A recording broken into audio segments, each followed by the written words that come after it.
নমস্কার দাদা। নমস্কার। হিন্দু বিশ্ব টিভির পক্ষ থেকে আপনাকে স্বাগতম। জয় শ্রীরাম। জয় শ্রীরাম। আজ আমরা এসেছি সুন্দরবন জেলার আপনার আ ব্যক্তিগত পরিচয় দিন। জয় শ্রীরাম। আমি শ্রী পলাশ কুমার নাইয়া, বিশ্ব হিন্দু পরিষদ সুন্দরবন জেলার সম্পাদকের দায়িত্বে আছি। ধন্যবাদ। বিশ্ব হিন্দু পরিষদ বজরং দল একটি ধার্মিক সংগঠন। এই সংগঠনের আসল বোধবাক্য কি আছে? সমগ্র বিশ্বের হিন্দুদের একত্রিত করে একটা মূল মঞ্চে নিয়ে আসা হলো বিশ্ব হিন্দু পরিষদের উদ্দেশ্য। যে আমরা হিন্দুদের মধ্যে যে জাতিভেদ প্রথা দেখেছিলাম বিগত দিনে যে মুচি, মেথর, কাওড়া, বাগদি, দেওর, ব্রাহ্মণ, ক্ষত্রিয় আছে, সমগ্র জাতিভেদ প্রথা তুলে দিয়ে হিন্দুদেরকে একটা মূল মঞ্চে নিয়ে আসা হলো বিশ্ব হিন্দু পরিষদের মূল কাজ। ধন্যবাদ। বজরং দল অ্যাকচুয়ালি ধার্মিক সংগঠনের একটি নবপ্রয়াস যুবকদের জন্য। যুবকদের জন্য আপনি কি বলবেন? বজরং দলের কাজ হচ্ছে সেবা, সুরক্ষা, সংস্কার। বর্তমান ভারতবর্ষে আমরা দেখছি আমাদের যে যুব সমাজ আস্তে আস্তে নেশার প্রতি আসক্ত হয়ে পড়ছে।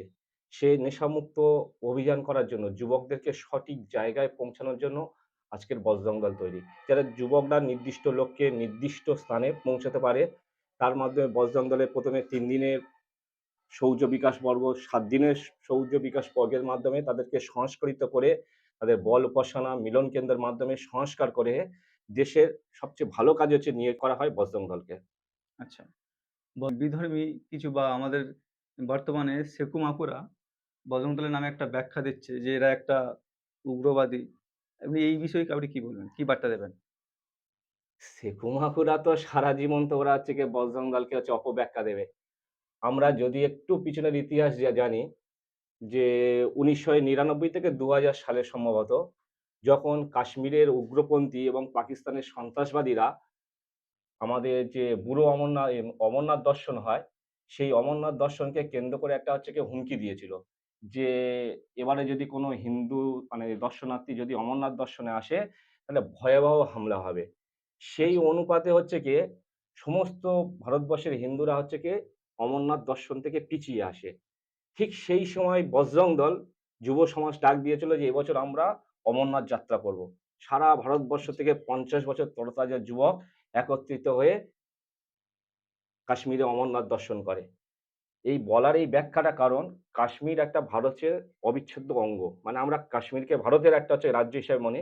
আচ্ছা, আর উগ্রপন্থী সন্ত্রাসবাদীদের উদ্দেশ্য হলো কাশ্মীরটাকে হচ্ছে কি কিভাবে ভারত থেকে বিচ্ছিন্ন করা যায়। তাই বজরং দলের দেশভক্তি আছে বলে, দেশশক্তি আছে বলে তারা কাশ্মীরকে নিজেদের অন্তর্গত করার জন্য ওই ডাক দিয়েছিল। যে হচ্ছে আচ্ছা, গিয়ে চলো আমরা হচ্ছে গিয়ে অমরনাথ দর্শন করব। আবার কাশ্মীরকে আমরা ভারতবর্ষের মধ্যে জুড়ে রেখে দেব। সেই পরিপ্রেক্ষিতে হচ্ছে গিয়ে বজরং দল কাজ করে চলেছে। আজকের বজরং দল হচ্ছে গিয়ে নিঃস্বার্থে, নিঃশুল্কে হচ্ছে গিয়ে তারা কাজ করে যাচ্ছে। কিসের কাজ করে? দেশের জন্য কাজ করে যাচ্ছে। আমরা দেখেছি ৫ই জুলাই থেকে ১২ই জুলাই যে সেবা সপ্তাহ চলছে বজরং দলের কর্মসূচি। কোথাও দেখা যাচ্ছে অনেক পুরনো শ্মশান আছে, সেখানে জঙ্গল অপরিষ্কার হয়ে আছে। সেখানে বজরং দলের ছেলেরা গিয়ে হচ্ছে স্বচ্ছতা করছে। কোথাও হসপিটালের হচ্ছে গিয়ে স্বচ্ছতা নেই, সেখানে গিয়ে বজরং দলের ছেলেরা হচ্ছে গিয়ে স্বচ্ছতার কাজ করছে। কোথাও অনেক জীর্ণ পুরানো মন্দির আছে, সেখানে বজরং দলের ছেলেরা গিয়ে হচ্ছে গিয়ে পরিষ্কার পরিচ্ছন্ন করছে।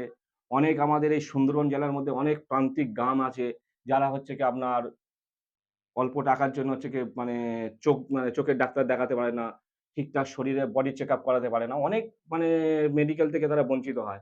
বজরং দল হচ্ছে বিভিন্ন মেডিকেল এই সেবা সপ্তাহে মেডিকেল ক্যাম্প, কোথাও চক্ষু পরীক্ষা, কোথাও বডি চেকআপ, কোথাও ইসিজি পরীক্ষা, এরকমভাবে সেবা করছে। Blood donation camp. Blood donation camp অনেক কিছু এসব করে যাচ্ছে। আচ্ছা, তাহলে বজরং দল যদি হচ্ছে গিয়ে উগ্রপন্থী সন্ত্রাসবাদী হয়, তাহলে এই যে ভালো কাজগুলো করছে, এগুলো কি শেকু মাকুদের চোখে পড়ছে না? আচ্ছা, আজকের যে আমাদের হিন্দু ধর্ম থেকে মা বোনেদের, দিদিদের ধর্মান্তরিত করা হচ্ছে। কিভাবে হচ্ছে কি মানে অন্য ধর্মের সম্প্রদায়ের মানুষেরা মানে ভুলিয়ে ফাঁসিয়ে নিয়ে চলে যাচ্ছে। তাদেরকে রোধ করছে কারা? বজরং দলের ছেলেরাও রোধ করছে। নারী পাচার চক্র রোধ করছে কারা? বজরং দলের ছেলেরা। যেটা আমাদের প্রশাসনের করা উচিত, সেই কাজ করছে আমাদের বজরং দলের ছেলেরা। কারণ প্রশাসনের একটা মানে সহায়ক হিসাবে আমাদের বজরং দলের ছেলেরা কাজ এক করে চলে। কথায় বলা যেতে পারে বজরং দল ভারতবর্ষের রাষ্ট্রের সার্বভৌমত্বকে রক্ষা করার রক্ষা কাজ করার করে জন্য কাজ করে এবং চলেছে। হিন্দু সমাজকে রক্ষা করার কাজ বজরং দলের কাজ। তাই তো দাদা? অবশ্যই, অবশ্যই।